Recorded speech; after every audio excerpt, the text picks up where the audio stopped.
নির্বাচনে অংশ নিতে চেয়েছিলেন শোবিজের অনেক তারকাই। শেষ পর্যন্ত নির্বাচনী মাঠে টিকে আছেন কয়েকজন। নির্বাচনকে সামনে রেখে এসব তারকারা প্রতিনিয়তই ছুটছেন ভোটারদের দ্বারে দ্বারে। এরই মধ্যে নির্বাচন সম্পর্কে মুখ খুললেন চিত্রনায়িকা অপু বিশ্বাস। বিস্তারিত থাকছে ডেস্ক রিপোর্টে।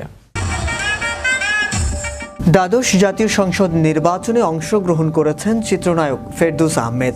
ঢাকা 10 আসনে আওয়ামী লীগের মনোনয়ন পেয়েছেন তিনি। বর্তমানে নির্বাচনী প্রচারে ব্যস্ত সময় কাটাচ্ছেন ফেরদৌস। তরুণদের সঙ্গে র্যালি থেকে শুরু করে মাঠে ময়দানে সভা সমাবেশ করতে দেখা যাচ্ছে তাকে।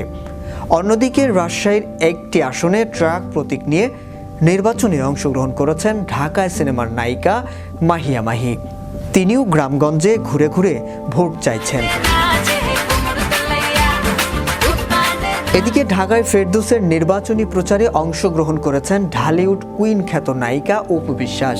প্রচারে অংশ নিয়ে অভিনেত্রী জানান, ফেরদৌসের মতো হাটে মাঠে ঘাটে ছুটে সংসদে বসতে চান না তিনি।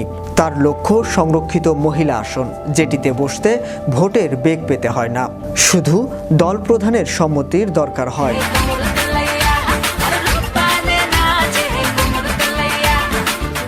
অপু বিশ্বাস বলেন, একাদশ জাতীয় সংসদ নির্বাচনের পর সংরক্ষিত মহিলা আসন থেকে মনোনয়ন নিয়েছিলাম, তখন পাইনি, এবারও মনোনয়ন নিতে চাই।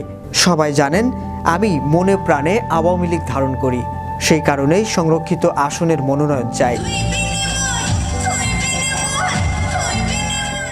চিত্রনায়িকা আরও বলেন, সংসদের সংরক্ষিত আসনে বসে নারীদের নিয়ে কাজ করতে চাই। আমার বিশ্বাস এই দায়িত্ব পালন করার মতো যোগ্যতা আমার আছে।